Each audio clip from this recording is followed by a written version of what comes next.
Okay, I know what you're thinking. Lucas, why are you analyzing La La Land when Pi is the one that won in the poll? Well, I will do Pi right after I do La La Land, but my reasoning is my Lighthouse video last week was like 20 minutes, and it consumed so much of my time. The researching, the translating, the brainstorming, the outlining, the editing. That movie is insane, and it demanded so much from me that I felt like my mind was gonna melt if I did a video for The Lighthouse and then did a video for Pi right after. So instead, I chose the movie that ties in with more personal feelings and thoughts and emotions, and is also a phenomenal film. So welcome to Classic Explained, Episode 12, La La Land. So to break it down, I'm going to use 3 themes. 1, artificiality of Hollywood, where we'll discuss the first 2 songs, the color, saturation, and brightness, the characters, the seasons and the weather, and the title of the film. 2, cruel beauty of reality, where we'll discuss the cruelty of reality, Mia's auditions, the use of jazz music, the beauty of genuine relationships, the clever use of cliches, and old Hollywood. And 3, sacrifice and self-belief, where we'll discuss Sebastian's show with Keith's band, Mia's one-woman show, Mia's last audition, Sebastian's jazz club, and the final hypothetical sequence between Sebastian and Mia,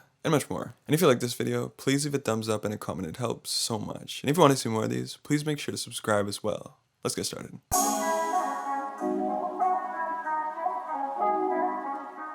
Theme number 1, artificiality of Hollywood.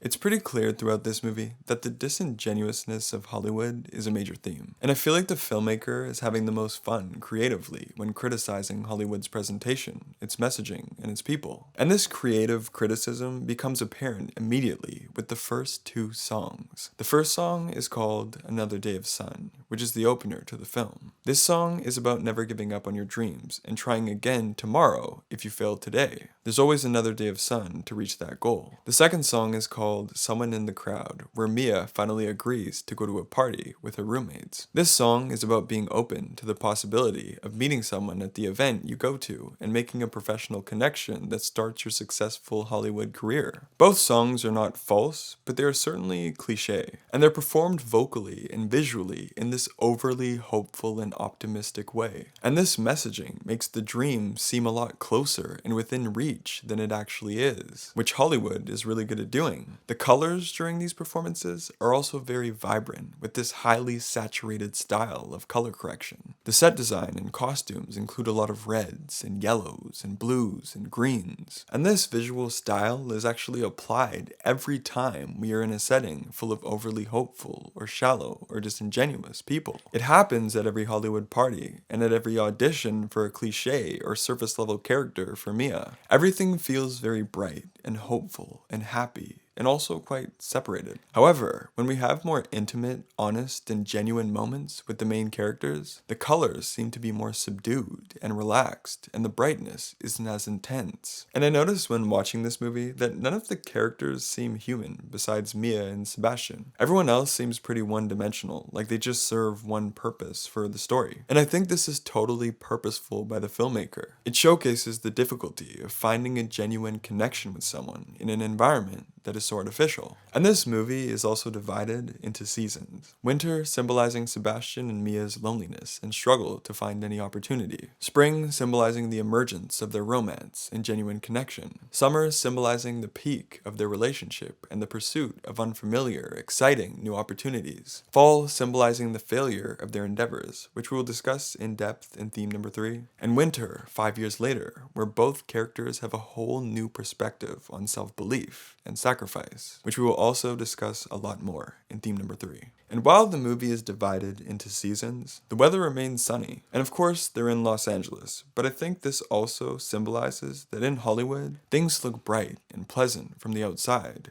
But on the inside, the Hollywood world is full of plenty of emotional ups and downs. And I think this theme of artificiality is best summed up by Sebastian, who says, "This is LA. They worship everything and they value nothing." And this line ties in with the title, La La Land. When you're in La La Land, it means you're in an unrealistic, euphoric, and dreamlike mental state, and you're completely out of touch with reality. And it's often used as a joking nickname for Los Angeles, a play on the letters LA, and an indication that Hollywood will detach you very far from the imperfection and authenticity of reality. Which brings me to theme number 2, cruel beauty of reality.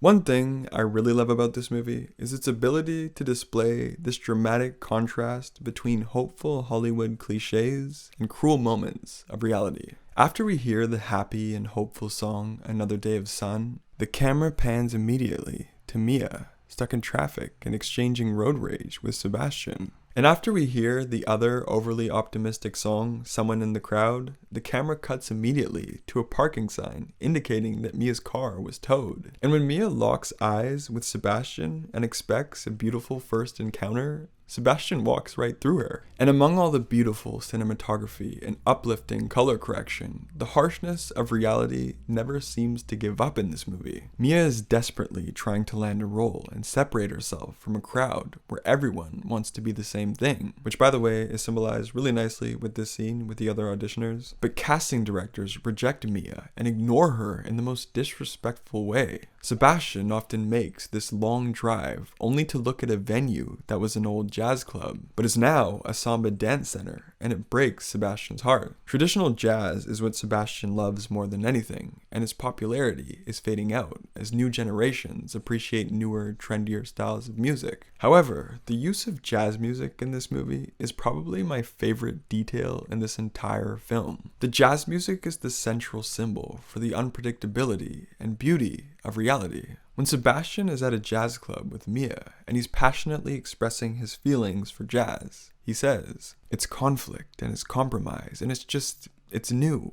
every time. It's brand new every night. It's very, very exciting." The jazz music parallels this purity, spontaneity, and unreplicable beauty of life. And the main jazz theme in this film, the one that Sebastian plays on the piano at multiple moments in the movie, also seems to act as this compass to bring these two characters towards each other. Sebastian first plays the theme at the restaurant, and Mia is drawn inside to see Sebastian for the first time. The theme plays again in the speaker at another restaurant, and Mia suddenly feels convinced to abandon her shallow boyfriend and see Sebastian at the movie theater. And at the end of the film, the jazz theme reminds both Mia and Sebastian of the love they used to have for one another. And I feel like the jazz theme acting as a compass is because when Mia and Sebastian are together, we get the purest and most real feeling moments in the film. Whether they make you laugh, they give you butterflies, or make you feel extremely uncomfortable. And having said that, right now, I'm about to sound like I'm totally contradicting myself, but just hear me out for the next few moments. While the scenes with Mia and Sebastian do feel very touching and real, there are a lot of classic Hollywood cliches that occur when they're together. They keep running into each other in the first act of the film. Their first kiss is interrupted at the movie theater, and we get this old school close after their actual first kiss. But I think this inclusion of cliches is totally purposeful for two reasons. One, the feeling of embracing your passions and falling in love with someone is one of the most surreal and, dare I say, magical feelings in life. And two, the inclusion of cliches is intended to pay homage to the beautiful original works that have come out of Hollywood at a time where these details weren't actually cliches. This entire film is paying respect to old Hollywood with its visuals, choreography, set design, and musical choices.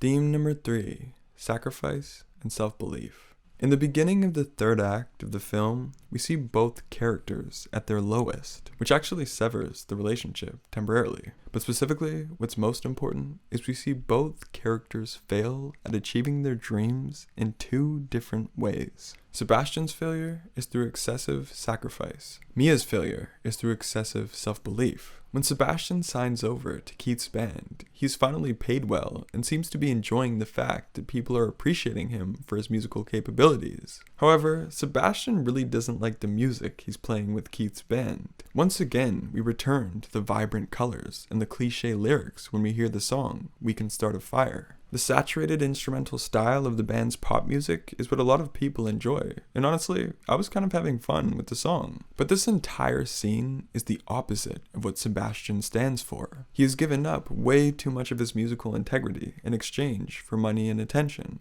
and he knows it. Mia, on the other hand, has put way too much of what she has at risk to fund her one-woman show, just because Sebastian has convinced her it will be great. And when her show doesn't sell any tickets, which Mia had no leverage to do, Mia feels incredibly discouraged and can't pay back the initial investment. And a little detail that I love so much in this movie is at this emotionally lowest point in the film, the super corny photographer asks Sebastian to play a tune for the photo shoot. And Sebastian, with the little bit of spirit he has left in his body, plays a very quiet and half-hearted piece of the main jazz theme. And this little moment and little hopeless piece of music indicates the very little passion, purity, and hope that both him and Mia have left. And these two frames of mind, of self-belief and sacrifice, seem to parallel the two previous themes of Los Angeles optimism and real-life practicality. A healthy balance of both of these are needed to achieve your greatest ambitions. And fortunately, in the end, both Mia and Sebastian find this sustainable balance. And I think the specific careers that both characters succeed with